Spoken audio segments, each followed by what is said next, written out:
नमस्कार विद्यार्थी मित्रांनो, ज्ञानदीप अकॅडमीच्या माध्यमातून मी डॉक्टर शैलेश कोळेकर तुम्हा मित्रांचं मनापासून स्वागत करत आहे. आपल्याला माहितीच आहे आपण एक प्रोग्राम सुरू केलेला आहे, डेली आन्सर रायटिंग प्रोग्राम. या अकॅडमीच्या माध्यमातून आपल्याला माहिती की राज्यसेवा मुख्य परीक्षा नवीन पॅटर्न आलेला आहे आणि या पॅटर्नच्या अनुषंगाने आपल्या सिलेबसला जे वेगवेगळे विषय आहेत त्या विषयांमध्ये आता येणारी जी एक्झाम असेल, मुख्य परीक्षा असेल, त्या मुख्य परीक्षेच्या अनुषंगाने मुलांना अभ्यास कसा करायचा ते तर आता हळूहळू कळत आहे, पण सगळ्यात महत्त्वाचा भर जो आहे तो उत्तर लिहिण्यावर असणार आहे, आन्सर रायटिंगवर असणार आहे. तर लक्षात घ्या की अभ्यास करणे ही एक बाब वेगळी असते आणि उत्तर लिहिणं ही पूर्णपणे वेगळी बाब असते. आणि उत्तर लिहिणं, आन्सर रायटिंग ही एक कला आहे, आर्ट आहे असं आपण म्हणतो. आणि मग नेमका त्या बाबतीमध्ये आमच्या अकॅडमीच्या माध्यमातून तुम्हाला मदत व्हावी या उद्दिष्टाने आपण हा उपक्रम सुरू केलेला आहे. आता आपण आज इतिहास या विषयाच्या अनुषंगाने एक जागतिक इतिहासाच्या अनुषंगाने एक प्रश्न आणि आधुनिक भारताच्या अनुषंगाने एक प्रश्न, अशा दोन प्रश्नांची चर्चा आता आपल्याला या सेशनमध्ये करायची आहे, हे लक्षात घ्या. चला तर मग आपण पहिला प्रश्न घेऊयात. पहिला प्रश्न आहे, लक्षात घ्या, जागतिक इतिहासाशी निगडीत हा क्वेश्चन आहे. वर्ल्ड हिस्ट्रीशी रिलेटेड असा हा प्रश्न आहे, लक्षात घ्या. वर्ल्ड हिस्ट्रीशी रिलेटेड आपल्याला माहिती आहे की सिलेबसमध्ये वर्ल्ड हिस्ट्रीचा पॉईंट आपल्याला आहे. तर क्वेश्चन असा आहे, टू व्हॉट एक्सटेंट, लक्षात घ्या क्वेश्चन समजून घ्या जरा. क्वेश्चन असा आहे, to what extent Germany can be held responsible for causing the two world wars discuss critically. म्हणजेच दोन जागतिक युद्ध घडून येण्यामध्ये जर्मनीला कितपत जबाबदार धरता येईल याची आलोचनात्मक म्हणजे टीकात्मक चर्चा करा, असा प्रश्न आहे, लक्षात घ्या. तर मग आता मी मागच्या सेशनमध्ये बोललो होतो की उत्तर लिहित असताना काही विविध पैलूंना आपल्याला त्या ठिकाणी फोकस करावा लागतो. जसे की उत्तराची एक स्ट्रक्चर असलं पाहिजे, संरचना असली पाहिजे उत्तराची, प्रॉपर स्ट्रक्चर्ड अशा प्रकारचं आपलं आन्सर त्या ठिकाणी असायला पाहिजे, हे लक्षात घ्या. मग स्ट्रक्चर या शब्दाचा अर्थ काय होतो, तर स्ट्रक्चरमध्ये तुमचं इंट्रोडक्शन असतं, लक्षात घ्या. बॉडी असते, त्याच्यानंतर कन्क्लुजन असतं, त्यानंतर मग बॉडी पार्ट जर आपण विचार केला तर मग एक तर्क सुसंगत अशा प्रकारचे मुद्दे आपल्याला एकदम प्रवाही अशा पद्धतीनं मांडावे लागत असतात. त्याच्यामध्ये विविध पैलूंची चर्चा आपल्याला करायची असते, एक बाजू मांडायची, दुसरी बाजू मांडायची आणि मग त्या अनुषंगाने आपण आपल्या मतापर्यंत, निष्कर्षापर्यंत पोहोचायचं असतं. मग या ठिकाणी लक्षात घ्या, या ठिकाणी काय विचारलेलं आहे, या ठिकाणी असं विचारलेलं आहे की दोन जागतिक युद्ध म्हणजे पहिलं महायुद्ध आणि दुसरं महायुद्ध यांच्या घडणीमध्ये, हे घडून येण्यामध्ये जर्मनीचा रोल कितपत आहे, जर्मनीला कितपत जबाबदार धरता येईल याची आलोचनात्मक म्हणजे टीकात्मक चर्चा करायला आपल्या ठिकाणी सांगितलेली आहे. मग हे उत्तर लिहित असताना, या प्रश्नाचं उत्तर लिहित असताना आपले साधारणतः कोणत्या मुद्द्यावर आपला फोकस असला पाहिजे या ठिकाणी आपण त्या ठिकाणी लक्षात घ्या की आपल्याला महायुद्धांची ओळख या ठिकाणी आपल्याला करावी लागेल आपल्या उत्तरामध्ये. महायुद्ध म्हणजे काय, जागतिक युद्ध, महायुद्ध, त्यांची एक थोडक्यात आपल्याला ओळख करून द्यावी लागेल. पहिला मुद्दा, त्याचं महत्त्व काय होतं, म्हणजे थोडक्यात ही जी महायुद्ध घडून आली त्याचे परिणाम काय होते, जगाच्या दृष्टिकोनातून त्याचं महत्त्व काय होतं याची आपल्याला थोडक्यात ओळख करून द्यावी लागेल. मग महायुद्ध नेमके का झाले, याचे कारक कोणते होते, लक्षात घ्या. त्याचे कारक नेमके का घडून आले या घटना, त्याचे कारक कोणते होते. मग कारकांची चर्चा करत असताना आपल्याला हे बघायला लागतं की यामध्ये जर्मनीची जबाबदारी कितपत आहे, म्हणजे जर्मनीची भूमिका या पर्टिक्युलर इव्हेंटसाठी म्हणजे महायुद्धासाठी कितपत कारणीभूत होती हे आपल्याला बघावं लागेल. मग जर्मनीची भूमिका एकदा स्पष्ट केल्यानंतर आपल्याला हे बघायला लागेल की इतर कारक होते का, म्हणजे इतर कारणीभूत घटक होते का. मग इतर कारणीभूत घटक असतील मग त्याचा उल्लेख करून ते इतर कारक आपल्याला नमूद करून मग आपल्याला एक तुलना करावी लागेल की यामध्ये जर्मनीची भूमिका किती महत्त्वाची आणि इतर कारकांची भूमिका किती महत्त्वाची. अशा पद्धतीनं आपल्याला उत्तर लिहायचं आहे. आता लक्षात घ्या, या ठिकाणी मी तुमच्यासाठी हे आन्सर या ठिकाणी लिहिलेलं आहे आणि त्यात आपण डिस्कस करूयात कशा पद्धतीने आपण त्याची मांडणी करू शकतो. याचा एक आराखडा मी इथं तुम्हाला सादर करत आहे, लक्षात घ्या. ऑफकोर्स याच्यामध्ये तुम्ही तुमच्या मनानुसारच्यामध्ये चेंजेस करू शकता, स्वतःचे पॉईंट्स ॲड करू शकता. That is up to you. याच्यामध्ये शब्दमर्यादा साधारणतः शब्दमर्यादा पाळण्याचा प्रयत्न केलेला आहे, पण जी 250 शब्दांची शब्दमर्यादा असते त्याच्यापेक्षा थोडंसं जास्त झालेलं ते साहजिक असतं, लक्षात घ्या. पण हे करत असताना आणि हे शब्दमर्यादा वाढण्याचं कारण काय ते तुम्हाला समजून सांगणं हा त्याच्या मागचा हेतू असतो. पण जे आपण ॲक्च्युली प्रत्यक्ष उत्तर लिहू एक्झाम हॉलमध्ये त्याच्यामध्ये काही मुद्दे आपण त्या ठिकाणी कट छाट सुद्धा करू शकतो, कपात सुद्धा करू शकतो. मग कुठं असं करू शकतो हे सुद्धा मी तुम्हाला सांगेन. चला तर मग आपण याचं एक उत्तर बघूयात.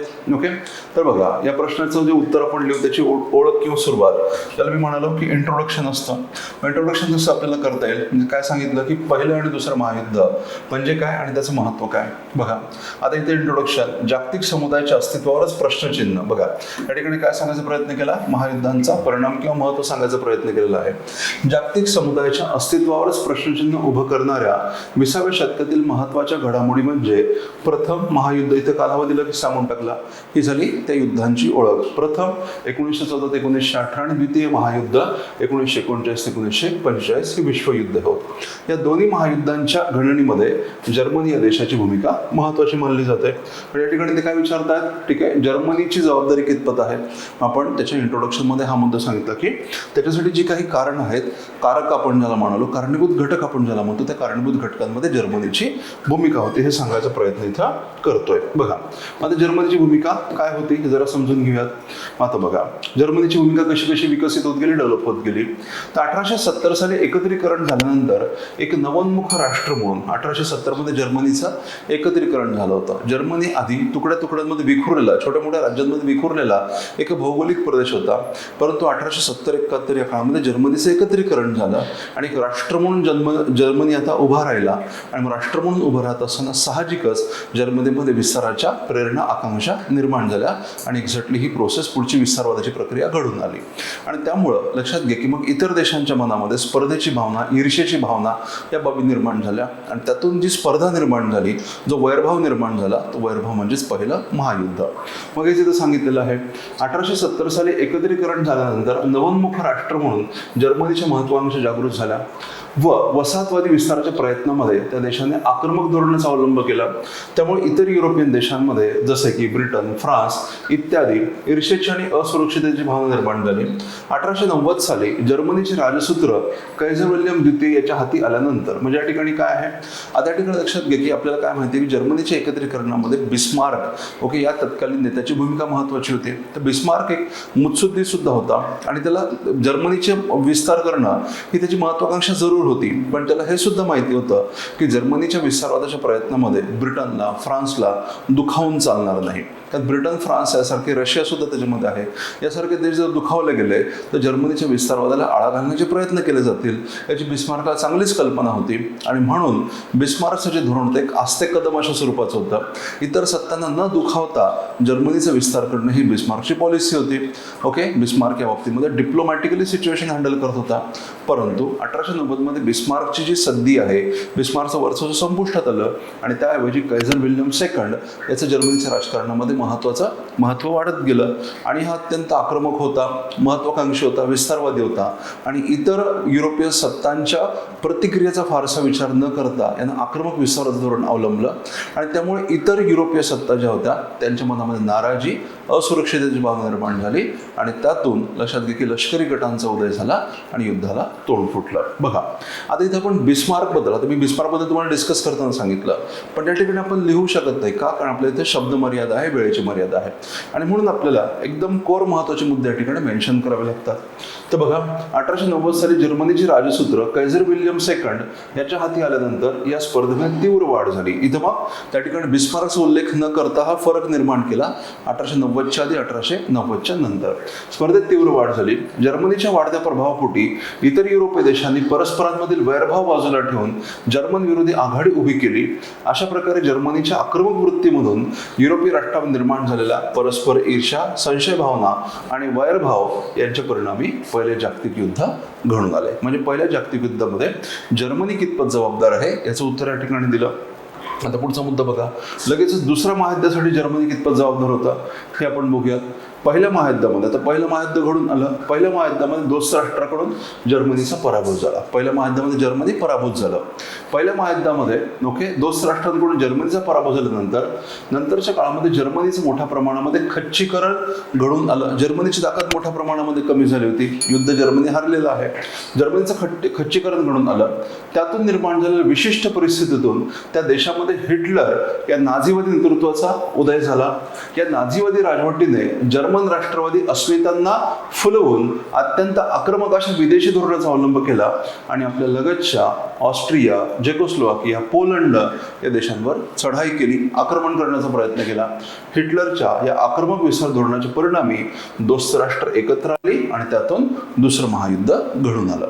म्हणजे याच्यामधून काय सांगितलं की पहिल्या महायुद्धानंतर जी जर्मनीमध्ये वैशिष्ट्यपूर्ण परिस्थिती निर्माण झाली, त्यामुळे जर्मनीमध्ये आक्रमक नेतृत्वाचा उदय झाला आणि आक्रमक नेतृत्वाने जेव्हा युरोपियन भौगोलिक प्रदेशामध्ये आपला विस्तार करण्याचा प्रयत्न केला, या भागामधला जो रिजनल बॅलन्स होता तो डिस्टर्ब करण्याचा प्रयत्न केला, तेव्हा त्याला आळ घालण्यासाठी पुन्हा एकदा दुसऱ्या महायुद्धाला चालना मिळाली. बघा, अशा प्रकारे दोन्ही युद्धांच्या घडणीमध्ये जर्मनीची भूमिका महत्वाची दिसत असली तरी या मुद्द्याचा खोलवर परामर्श घेता इतरही कारक आढळून येतात. आता प्रश्न काय आहे, कितपत महत्वाची होती? बरोबर ना, कितपत म्हटलं की तुम्हाला त्या ठिकाणी तोलभाव करायचा असेल, त्या ठिकाणी तुम्हाला बघायचं असेल जर्मनी कितपत होता किंवा जर्मनी शिवाय इतरही घटक कारणीभूत होते का, मग त्याला कोणत्या घटकाला किती महत्व द्यायचं हे तुम्हाला विचारात घ्यावं लागेल. मग आता आपण पुढचा मुद्दा बघूयात. ओके, आता पुढे या. बघा, तर पहिल्या महायुद्धाचा विचार करता बाल्कन प्रदेशावरील नियंत्रणाच्या मुद्द्यावरून ऑस्ट्रिया, सर्बिया, तुर्कस्तान आणि रशिया यांच्यामधील परस्पर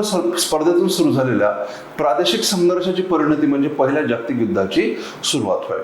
म्हणजे जर्मनी तर कारणीभूत होतं, पण जर्मनीच्या भूमिकेव्यतिरिक्त बाल्कन प्रदेशावर कोणाचं नियंत्रण असायला हवं, लक्षात घ्या, बाल्कन प्रदेशावर कोणाचं नियंत्रण असायला हवं या मुद्द्यावरून ऑस्ट्रिया, सर्बिया, तुर्कस्तान, रशिया यांनी परस्परांमध्ये एक स्पर्धा केली. लक्षात घ्या, एक तीव्र अशी स्पर्धा सुरू झाली होती आणि या स्पर्धेतून एक प्रादेशिक संघर्ष उद्भवला आणि त्या प्रादेशिक संघर्षाचा परमोच्च बिंदू म्हणजे पहिल्या महायुद्धाची सुरुवात होती. या संदर्भात तुम्हाला माहिती असेल, ऑस्ट्रियाचा जो राजपुत्र होता फ्रान्झ फर्डिनांड याची हत्या सर्बिया समर्थक एका व्यक्तीने केली होती, गॅव्रिलो प्रिन्सेप नावाच्या, आणि त्यामुळे सर्बिया आणि ऑस्ट्रिया यांच्यामध्ये युद्धाला, संघर्षाला तोंड फुटलं. ऑस्ट्रियाला जर्मनीचा पाठिंबा होता, सर्बियाला रशियाचा पाठिंबा होता आणि म्हणून त्या दोन मोठ्या सत्ता सुद्धा इन्व्हॉल्व्ह झाल्या आणि युद्धाला सुरुवात झालेली आहे.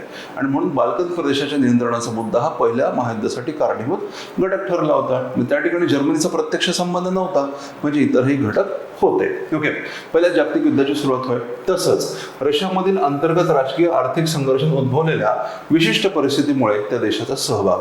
आता काय सांगितलं जातं, रशियाने युद्धामध्ये का सहभाग घेतला? कारण रशियाची अंतर्गत राजकीय आणि आर्थिक स्थिती ही अत्यंत खालावलेली होती आणि त्यामुळे रशियन जनता ही रशियन राज्यकर्त्या झारवर मोठ्या प्रमाणामध्ये नाराज होती. अशा परिस्थितीमध्ये रशियन झारने विचार केला की लोकांची जर नाराजी दूर करायची असेल तर लोकांच्या राष्ट्रभावनांना फुंकर घातली पाहिजे, लोकांच्या देशभक्तीला, पॅट्रिओटिझम आपण ज्याला म्हणतो त्याला फुंकर घातली पाहिजे, त्याला आवाहन केलं पाहिजे. आणि युद्धामध्ये जर रशियाने सहभाग घेतला तर मग लक्षात घ्या की रशियन लोक झारच्या नेतृत्वाखाली एकवटतील आणि झारच्या राजवटीला असणारा विरोध काहीसा मावळेल अशी आशा त्याला वाटली होती आणि म्हणून त्याने युद्धामध्ये सहभाग घेतला होता. मग तोच मुद्दा इथं सांगितला, रशियातील अंतर्गत राजकीय आर्थिक संघर्षातून उद्भवलेल्या विशिष्ट परिस्थितीमुळे त्या देशाचा सहभाग आणि जपानच्या वाढत्या औद्योगिकरणामुळे बाजारपेठा हस्तगत करण्याची त्या देशाची महत्वाकांक्षा यासारखे घटक सुद्धा पहिल्या महायुद्धाची व्याप्ती वाढवण्यासाठी कारणीभूत ठरले. कळालं का? म्हणजे काय झालं होतं, जपानमध्ये औद्योगिकरण झालं, औद्योगिकरणामध्ये नवीन नवीन वस्तू, नवीन नवीन माल मोठ्या प्रमाणामध्ये तयार व्हायला लागला. मग त्यासाठी जपानला बाजारपेठा पाहिजेत, बाजारपेठा वसाहतीमध्ये मिळतात, पण जपानने सुद्धा वसाहती स्पर्धेमध्ये उडी घेतली आणि त्यामुळे जपानने सुद्धा या ठिकाणी पहिल्या महायुद्धामध्ये आपल्याला एक भूमिका बजावलेली दिसून येते. मर्यादित का असे ना, जपानची भूमिका त्या ठिकाणी होती असं लक्षात येतं. म्हणजे इतरही घटक कारणीभूत होते. दुसऱ्या महायुद्धाचा विचार करता रशियन साम्यवादाचा वाढत्या प्रभावास आळा घालण्याच्या हेतूने ब्रिटन आणि फ्रान्स या देशांनी हिटलरच्या आक्रमक वृत्तीकडे जाणीवपूर्वक केलेले दुर्लक्ष, याला लांगुल चालण्याचं धोरण असं म्हटलं जातं. झालं काय, जर्मनीमध्ये जेव्हा हिटलरचा उदय होत होता, लक्षात घ्या, तेव्हा हिटलरने साम्यवादी विरोधी अशा प्रकारची भूमिका घेतली होती आणि त्या काळामध्ये रशियन साम्यवादाचा युरोपमध्ये हळूहळू प्रभाव वाढत चालला होता. तर साम्यवादाचा वाढता प्रभाव हा ब्रिटन आणि फ्रान्स या भांडवली देशांना थोडासा अडचणीचा वाटत होता.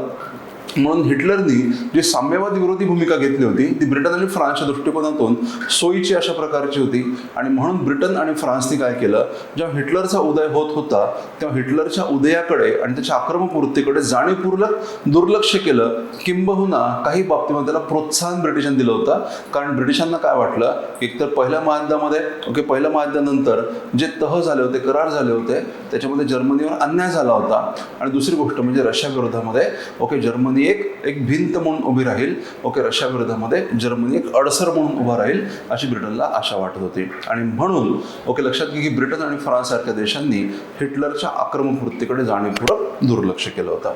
याला पॉलिसी ऑफ अपीजमेंट म्हणजे लांबून चालण्याचं धोरण असं म्हटलं जातं. तर बघा ओके, ब्रिटन आणि फ्रान्स देशांनी हिटलरच्या आक्रमक वृत्तीकडे जाणीवपूर्वक केलेलं दुर्लक्ष, इटालीतील मुसोलिनीचा फाशीवाद आणि पॅसिफिक सागरामधील प्रभावावरून निर्माण झालेली अमेरिका आणि जपान यांच्यातील तीव्र स्पर्धा यांमुळे देखील दुसरे महायुद्ध घडून आले. पॅसिफिकमध्ये अमेरिका आणि जपान परस्परांविरुद्ध ओके संघर्ष करत होते पॅसिफिकवरील वर्चस्वावरून. मग त्यांची भूमिका सुद्धा दुसऱ्या महायुद्धासाठी कारणीभूत ठरली होती. म्हणजे आपल्याला काय दिसतंय की पहिल्या आणि दुसऱ्या महायुद्धामध्ये जर्मनीची भूमिका निश्चितपणे होती, पण जर्मनीचीच भूमिका होती का तर नाही. जर्मनी व्यतिरिक्त ओके किंवा जर्मनीच्या भूमिकेव्यतिरिक्त इतरही घटक कारणीभूत ठरले, हेच आपण या ठिकाणी मांडलं. हा झाला आपला बॉडी पार्ट. आता आपण इथं निष्कर्ष काढूयात. बघा निष्कर्ष काय आपला, निष्कर्ष असा दिसतो आपल्याला की अशा प्रकारे वरील विवेचनावरून असे सुचवता येते की दोन जागतिक युद्धांसाठीच्या जबाबदारीचे निश्चितीकरण करत असताना जर्मनीच्या भूमिकेव्यतिरिक्त इतरही कारकांचा विचार करणे हे न्यायसंगत ठरेल. शब्दप्रयोग बघा, न्यायसंगत. म्हणजे जर्मनी जबाबदार होतच, पण पूर्ण जबाबदारी जर्मनीवर ढकलणं योग्य नाही.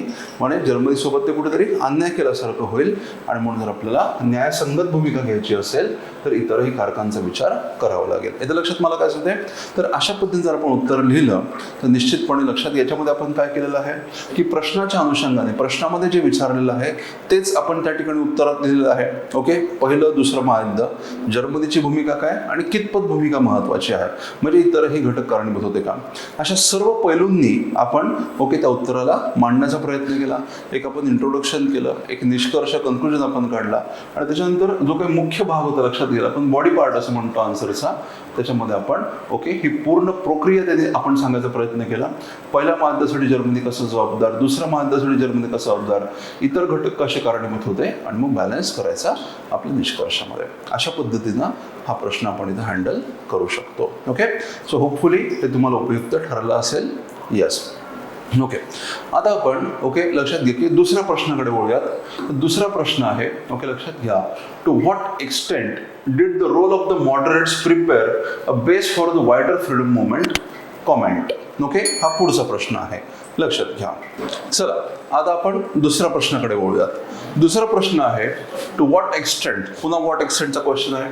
To what extent did the role of the moderates prepare a base for the wider freedom movement, म्हणजेच मवाळांच्या भूमिकेने किती प्रमाणामध्ये व्यापक अशा स्वातंत्र्य चळवळीचा पाया रचण्यात मदत झाली, टिप्पणी करा, कॉमेंट करा. ओके, मग या ठिकाणी बघा, या ठिकाणी काय विचारलेलं आहे की आपल्याला माहिती आहे की भारतीय राष्ट्रीय चळवळीचे ओके काँग्रेसच्या स्थापनेनंतर 3 टप्पे पडतात. पहिल्या टप्प्याला आपण मवाळ कालखंड म्हणतो, दुसऱ्या टप्प्याला आपण जहाल कालखंड म्हणतो, आणि तिसऱ्या टप्प्याला आपण गांधी युग असं म्हणतो. याच्यातला हा जो पहिला टप्पा आहे, काँग्रेसच्या स्थापनेनंतर भारतीय राष्ट्रीय चळवळीचे जे 3 टप्पे पडले होते, मवाळा ओके बरोबर की नाही, मवाळा, जहाल आणि गांधी युग. ओके, या 3 टप्प्यांमध्ये हा जो क्वेश्चन आहे हा मवाळ टप्प्यांवर विचारलेला आहे, लक्षात घ्या. मग या टप्प्यामध्ये त्यांनी काय सांगितलंय की to what extent role of the moderates, म्हणजे मवाळांची जी भूमिका होती लक्षात घ्या, त्या मवाळांच्या भूमिकेमुळे ओके जी आपली व्यापक अशी स्वातंत्र्य चळवळ आहे, नंतर जी स्वातंत्र्य चळवळ घडून आली, त्या स्वातंत्र्य चळवळीचा किती प्रमाणामध्ये पाया रचला गेला. लक्षात घ्या की मवाळांना आपण जेव्हा मवाळांच्या राजकारणाचा आपण अभ्यास करतो, अध्ययन करतो, तेव्हा जनरली काय केलं जातं की मवाळांच्या धोरणांवर प्रामुख्याने टीकाच केली जाते की मवाळांनी ओके अर्जविनंदाचं राजकारण केलं, लांबून चालण्याचं राजकारण केलं, त्यांनी जनतेच्या सहभागाला कमी महत्त्व दिलं. ओके, आणि त्यामुळे मवाळांनी आपल्या कारकिर्दीमध्ये किंवा त्यांचा जो काही पहिला टप्पा होता 1885 पासून ते 1905 पर्यंत, हा जो मवाळ कालखंड होता, या मवाळ कालखंडामध्ये त्यांनी फारशी काही राजकीय उपलब्धी साध्य केली नाही, अचीव नाही केली, अशा प्रकारचं क्रिटिसिझम, अशा प्रकारची टीका मवाळांवर केली जाते. मग लक्षात घे की हे करत असताना मग ही जी टीका आहे ती कितपत प्रमाणामध्ये योग्य आहे, म्हणजेच मवाळांचं योगदान हे पूर्णपणे दुर्लक्षण्याजोगं किंवा कमी आहे का ते काही लक्षणीय आहे. ओके, या संदर्भामधला हा क्वेश्चन आहे. ओके, लक्षात घ्या. तर किती प्रमाणामध्ये व्यापक अशा स्वातंत्र्य चळवळीचा पाया रचण्यास मदत झाली, म्हणजे पूर्णपणे रचला, कमी प्रमाणामध्ये रचला, किती प्रमाणामध्ये रचला, असं आपल्याला या ठिकाणी विचारलं गेलेलं आहे, हे लक्षात घ्या. मग या ठिकाणी समजून घ्या त्याचं उत्तर कसं लिहायचं आपल्याला, या ठिकाणी आपल्याला एकदम ब्रीफमध्ये लक्षात घे, एकदम ब्रीफमध्ये एकदम थोडक्यामध्ये आपल्याला या ठिकाणी राष्ट्रीय चळवळ, राष्ट्रवाद किंवा राष्ट्रवादी चळवळ आणि त्याच्यातून निर्माण झाली राष्ट्रीयत्वाच्या भावना निर्माण झाली स्वातंत्र्य चळवळ. ओके, लक्षात घ्या, याची एक ओळख आपल्याला करून द्यावी लागेल. इंट्रोडक्शनमध्ये आपल्याला काय करावं लागेल की राष्ट्रवादी चळवळ, स्वातंत्र्य चळवळ याची एक आपल्याला इंट्रोडक्शन ओळख करून द्यावी लागेल, हे लक्षात घ्या. मग त्याच्या टप्प्यांचा विचार करत असताना लक्षात घे की मग मवाळ कालखंड, मवाळ कालखंड म्हणजे नेमका कोणता कालखंड या बाबी, आणि मग मवाळ कालखंडामध्ये मवाळ नेत्यांनी जी काय धोरणं आखली होती लक्षात घ्या, जी काय त्यांची धोरणं होती, जी काय त्यांची कृती होती लक्षात घ्या, त्या कृतींची तुम्हाला त्या ठिकाणी मीमांसा करायची आहे, त्याचं अनालिसिस, त्याची चिकित्सा करायची लक्षात घ्या.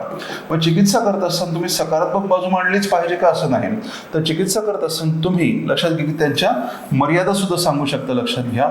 व त्यांच्या मर्यादा सांगून ओके मग तुम्ही ओके अंतिमतः तुमचा जो काही निष्कर्ष असेल तो निष्कर्ष तुम्हाला काढायचा आहे. ठीक आहे, मग या ठिकाणी तुम्ही दोन्ही बाजूने मांडू शकता.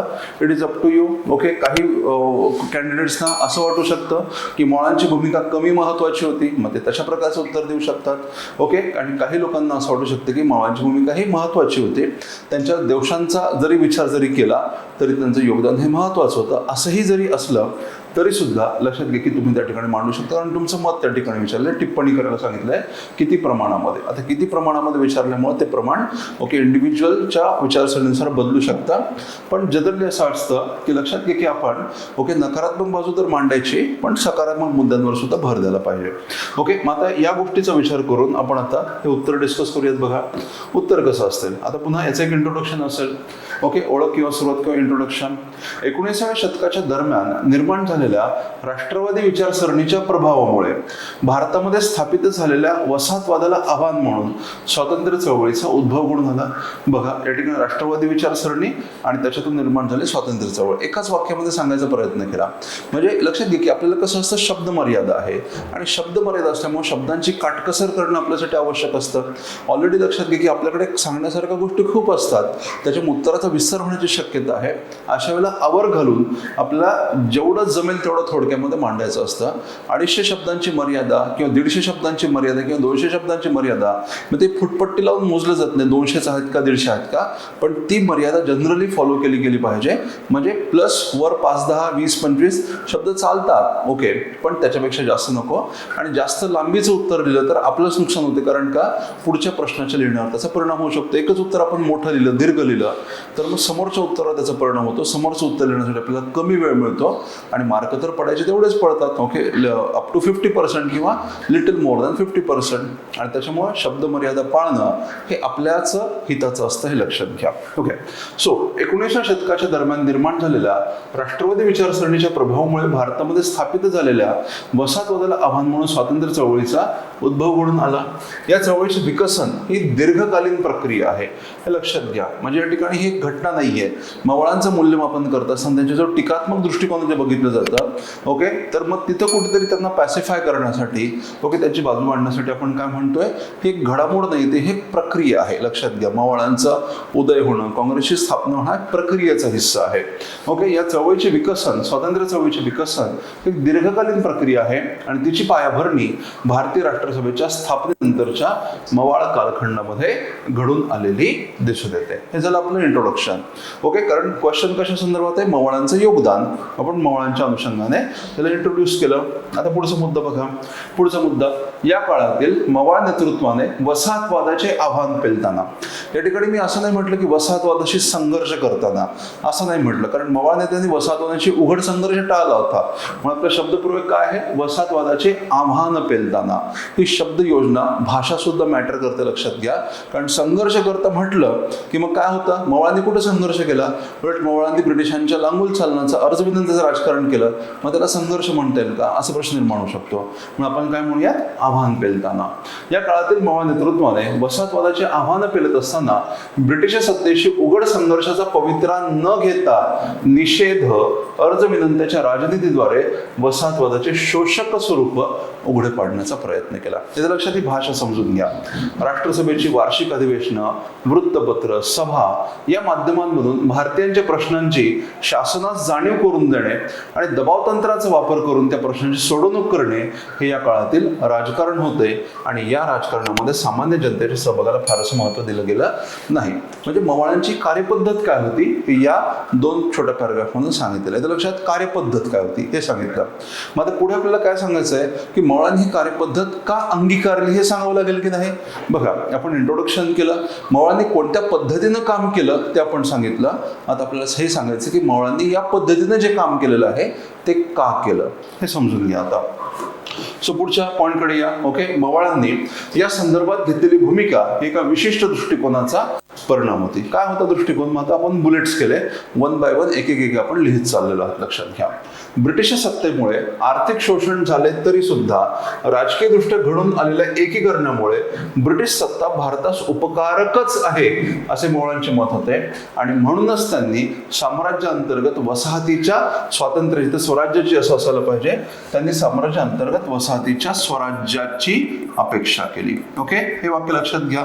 म्हणजे मवाळांनी लक्षात घ्या की आर्थिक शोषणाचा मुद्दा त्यांनी ठामपणे मांडला, पण राजकीय हक्कांच्या बाबतीत त्यांनी स्वातंत्र्य अपेक्षित न करता वसाहतीच्या स्वराज्याची अपेक्षा केली. ओके, कारण का राजकीय दृष्ट्या जे एकत्रीकरण झालेलं आहे त्यामुळे ब्रिटिश सत्ता भारताला उपकारक आहे असं मवाळांचं मत होतं. वसाहतवादाची अत्यंत प्रभावी अशी आर्थिक समीक्षा मवाळांनी सादर केली. त्यामुळे वसाहतवादाच्या खऱ्या स्वरूपाबद्दल आणि दुष्परिणामांच्या बाबतीमध्ये जनतेचे प्रबोधन घडून आले. परिणामी साम्राज्यवाद विरोधी भावना बळकट होण्यास मदत झाली. बघा, क्वेश्चन काय आहे, व्यापक अशा स्वातंत्र्य चळवळीचा पाया कितपत रचला गेला, किती प्रमाणात रचला गेला. तर अशा पद्धतीनं मवाळांनी राजकीय दृष्ट्या ब्रिटिशांना विरोध जरी नाही केला तरी वसाहतवादाची आर्थिक समीक्षा करून लोकांच्या मनामध्ये रोषाची, रागाची, विरोधाची भावना निर्माण केली आणि त्यामुळे भविष्यामध्ये स्वातंत्र्य चळवळीची पायाभरणी झाली होती. डायरेक्ट उत्तर आहे, लक्षात घ्या. ओके, पुढचा मुद्दा बघा या ठिकाणी. पुढचा मुद्दा काय सांगितलाय, अत्यंत प्रभावशाली अशा साम्राज्यवादाकरता, ओके, साम्राज्यवादाशी अत्यंत प्रभावशाली अशा साम्राज्यवादाशी ओके सर्वंकष लढा देण्याकरता राष्ट्रवादी विचारसरणी अंतर्गत एकत्र येण्याइतकी भारतीय समाजाची तयारी अद्याप नाही आहे हे ओळखून राजकारणाचे जहालीकरण टाळून त्यांनी जनतेच्या ओके आधुनिक राजकीय विचारासंदर्भामध्ये जनतेचे प्रबोधन घडून आणण्याचा त्यांनी प्रयत्न केला. बघा, त्यांना माहिती होतं की जर आज राजकारणाचं जहालीकरण केलं आणि आपण लोकांच्या भावना भडकवण्याचं राजकारण जर केलं आणि लोक जर संघर्षामध्ये उतरले तर लोकांच्या ताकदीपेक्षा प्रभावशाली अशा ब्रिटिश साम्राज्याची ताकद जास्त होती. मग अशा परिस्थितीमध्ये लोकांच्या विरोधापुढे किंवा लोकांचा विरोध हा साम्राज्यवादाच्या ताकदीपुढे पुरून उरणार नाही आणि त्यामुळे लोक चळवळी सुरू होण्याआधीच संपुष्टात येईल याची मवाळांना पूर्णपणे जाणीव होती. आणि म्हणून ओके बघा, प्रभावशाली अशा साम्राज्यवादाशी सर्वंकष लढा देण्याकरता ओके राष्ट्रवादी विचारसरणी अंतर्गत एकत्र येण्यात की भारतीय समाजाची अद्याप तयारी झालेली नाही आहे हे ओळखून त्यांनी राजकारणाचं जहालीकरण टाळलं आणि पहिल्या टप्प्यामध्ये आधुनिक राजकीय विचारांच्या अनुषंगाने संदर्भामध्ये जनतेचे प्रबोधन घडवून आणण्याचा प्रयत्न केला. म्हणजे भविष्यामधल्या संघर्षासाठी सज्ज करण्याचा हा प्रयत्न आहे. भविष्यातील संघर्षासाठीच्या संघटनात्मक बांधणी तसेच नेतृत्व विकसनाची गरज लक्षात घेऊन राष्ट्रसभेच्या वार्षिक बैठकींचा प्रभावी वापर मवाळांकडून केला गेला. बघा, आपण काय म्हणालो, मवाळांवर ही टीका केली गेली की वर्षातून एकदाच भेटायचे, वर्षातून एकदा भेटून तुम्ही कशी राजकीय ऍक्टिव्हिटी चालू ठेवाल, वर्षभरासाठी कसं काय चालू ठेवाल, तर प्रभावशाली अशा प्रकारची राजकीय ऍक्टिव्हिटी कशीच काय चालू कराल. पण मवाळांनी काय केलं की पहिल्या टप्प्यामध्ये त्यांनी काय केलं की वार्षिक बैठकांच्या माध्यमातून देशभरामधल्या राजकीय कार्यकर्त्यांना, नेत्यांना एका व्यासपीठावर आणून ओके साम्राज्यवादा अंतर्गत भारतीयांसाठी जे राजकीय प्रश्न निर्माण झाले होते त्यांची सामायिक चर्चा घडवून आणून त्या अंतर्गत देशामध्ये एक राजकीय एकमत तयार करण्याचा प्रयत्न मवाळांनी केला आणि त्याच्यातून नेतृत्व विकसनाचा प्रयत्न त्यांनी केला. बघा, आता बिपिन चंद्र इतिहासकारांनी असं मत मांडलंय, ते मी इथं मांडलं.